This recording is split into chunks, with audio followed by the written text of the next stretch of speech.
Clerk, please call the roll. The emergency session was convened to address a specific contract for GPA temporary power, but the discussion grew to include the administration and certain senators' concerns over AG Douglas Moylan's recent move to halt full review of contracts for certain government agencies. The governor's statement that I'm not fulfilling my Organic Act duties is incorrect. He says they withdrew because of ongoing litigation in which he's charged public health officials with not following inspection laws and the Transit Authority with hiring an unqualified general manager. Defense attorneys in those cases argue it's a conflict of interest for the AG to be both prosecutor and civil advisor to government agencies.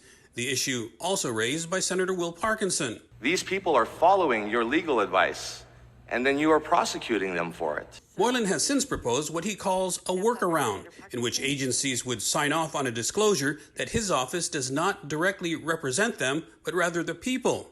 But the governor has declined, he says, so his office will just stamp a notice on the documents and sign off. There is no problem. We are processing any documents that need to be processed, returning documents that do not fulfill the legal requirements to have it corrected, and then processing it like we did last month, 2 months ago, and like we've always done.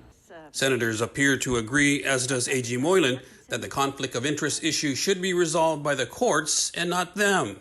I would like to make this clear from my perspective as an elected official. I want to continue working with the governor. Everybody, as Mr. Fisher pointed out, Senator Fisher, Attorney Fisher pointed out, everybody is innocent until proven guilty.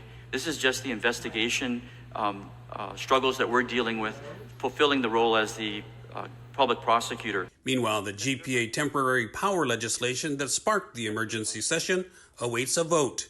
Nestor Lecanto, KUAM News.